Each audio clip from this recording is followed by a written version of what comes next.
మీ దగ్గర cheque book తీసుకుంది ఇతనే కదూ? చెక్ బుక్ తీసుకున్నది మా ప్రొప్రైటర్ గారు అనుకున్నాను. తెలిసింది కూడా ప్రొపరేటర్ గారిని ఎలా అనుకున్నావు? నేనే అన్నమాట ఏమిటి? ఆఫీసులో అందరం అలాగే అనుకున్నాం. ఓకే. ఎక్కడికన్నా వెళ్తున్నా? ఒక స్నేహితుడి దగ్గరికి.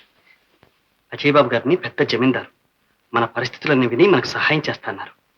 ఈ రోజుతో నీ కష్టాలన్నీ గట్టెక్కుతాయమ్మా. వస్తాను.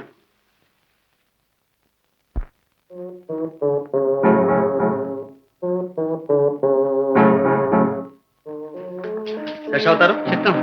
మనోజ్ గారు ఎక్కడ?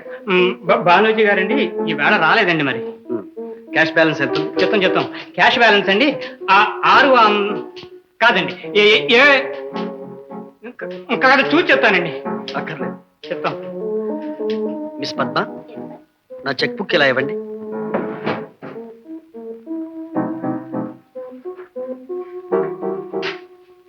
జాగ్రత్తగా లాక్ చేయండి. అవతల నాకు అర్జెంట్ పని ఉంది. క్యాష్ త్వరగా తెప్పించండి. షూర్. మీరు స్వయంగా రావడం ఆలస్యం చేయడం క్షణంలో తెప్పిస్తాను. ఈ చెక్కుకు వెంటనే క్యాష్ తీసుకురా. అర్జెంట్. ఎంట్రీలన్నీ తర్వాత రాసుకోమను. కాఫీ కానీ కూల్ డ్రింక్ అనేది తీసుకుంటారా? No thanks. ఈ మధ్య మీ బిజినెస్ బాగా ఇంప్రూవ్ చేశారే. అకౌంట్ చూస్తే తెలుస్తోంది. అవునవును, మంచి అభివృద్ధికి వస్తుంది. చేయాలండి, ఇంకా చేయాలి.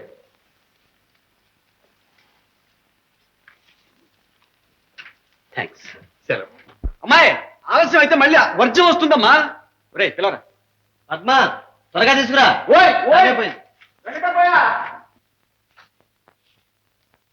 వెళ్ళొస్తానన్నయ్య.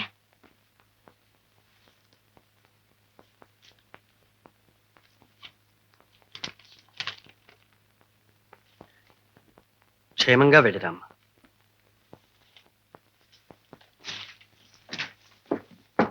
అజయ్ బాబు గారా? సారీ, వారు ఊళ్ళో లేరండి.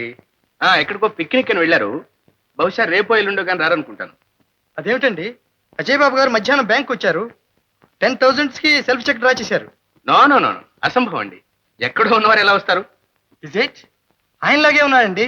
అర్జెంట్ గా క్యాష్ కావాలంటే పాస్ చేశాను. ఆ తర్వాత చూసుకుంటే సంతకం తేలిగా అవడం లేదు. అలాగా? నో నో నో, ఇదేదో మోసం, దగా. మీరు వెంటనే పోలీస్ రిపోర్ట్ ఇవ్వండి. ఎస్.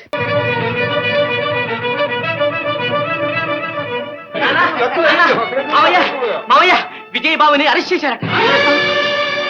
అన్నయ్యని అరెస్ట్ చేశారా? విజయ్. పద్మ అంటే మీరే కదూ? ఇతను మీకు తెలుసా?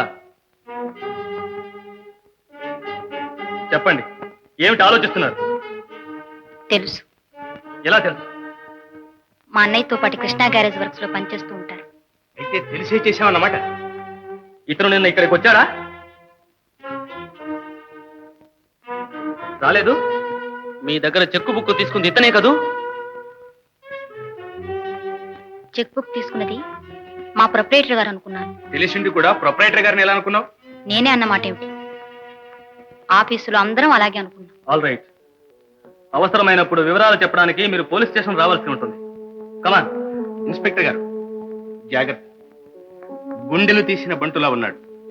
పట్టపగలు దొరలాగా సొంత ఇంట్లోకి వచ్చినట్టు వచ్చి దొంగతనం చేసి వెళ్ళాడు. ఎవరి కళ్ళు కప్పినా మా కళ్ళు కప్పడం కష్టం లేండి. ఎస్, కమాన్.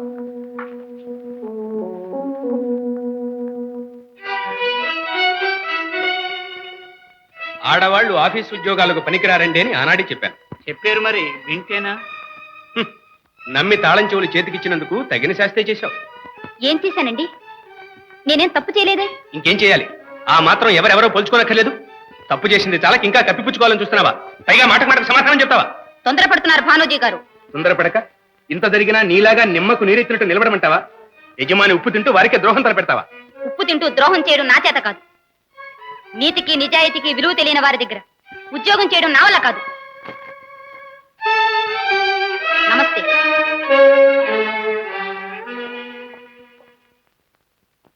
ఏమైనా నిజాయితీ గల పిల్లే. ఏమంటారు మరి? నోరు మొయ్యమంటాను. పీడ విరగడైపోయింది. మళ్ళీ ఎన్నాళ్ళకు ఈ తాళం చేతులు మన చేతికి వచ్చాయి మరి. నువ్వేమీ ఆందోళన పడక పద్మ. ఇందులో ఏదో మోసం ఉంది. విజయ్ అలాంటి పని ఎన్నడూ చేయడు. అతని స్వభావం మనకు తెలీదా? రామ్మా.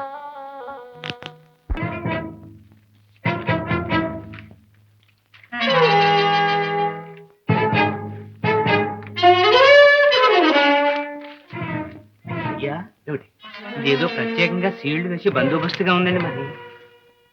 అంతా ఆశ్చర్యంగా ఉంది. ఇది కళ వైష్ణవ మాయ.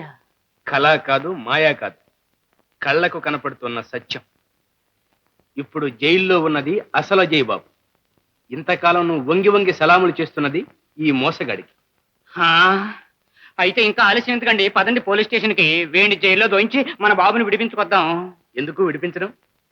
అజయ్ బాబు అక్కడే జైల్లోనే ఉంటాడు. అదేమిటండి, కాబోయే అల్లుడు మరి? కాబోయే అల్లుడు అజయ్ బాబు కాదు, ఇతను. చదువుకున్నవాడు, సమర్థుడు.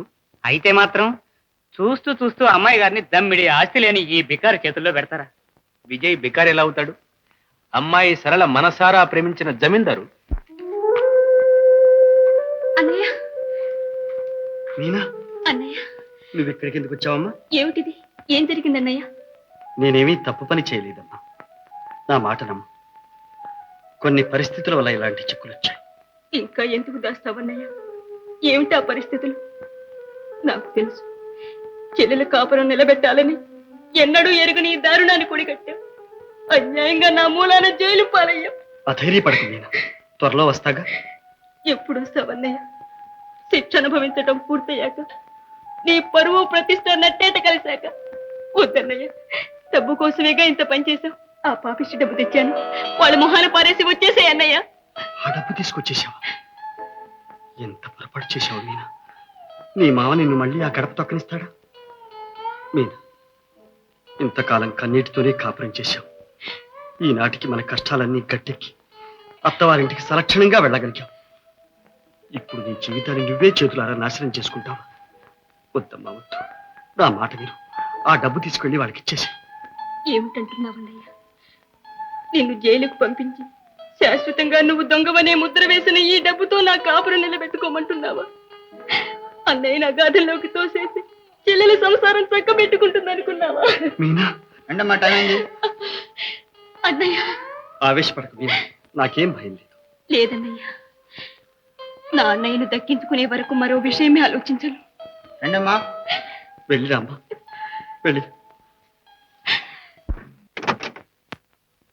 కొంప మునిగింది బాబు. ఏమిటయ్యా? మీలాంటి వాడే వచ్చి చెక్కు మార్చి డబ్బు కొట్టేశాడు. పోలీసులు అరెస్ట్ కూడా చేశారు బాబు. అజయ్ బాబు, పద్మ రాజీనామా ఇచ్చింది. ఇవిగో తాళం చేతులు.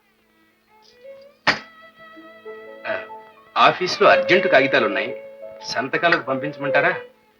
భానుజీ గారు, నా మనసేం బాగోలేదు. తర్వాత చూస్తాను, మీరు వెళ్ళండి.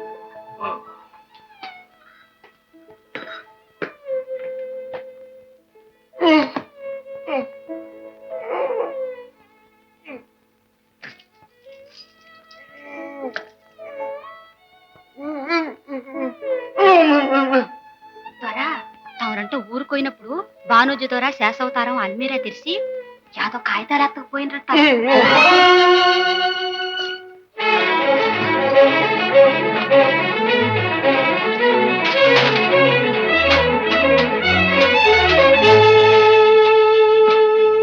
झन झन झन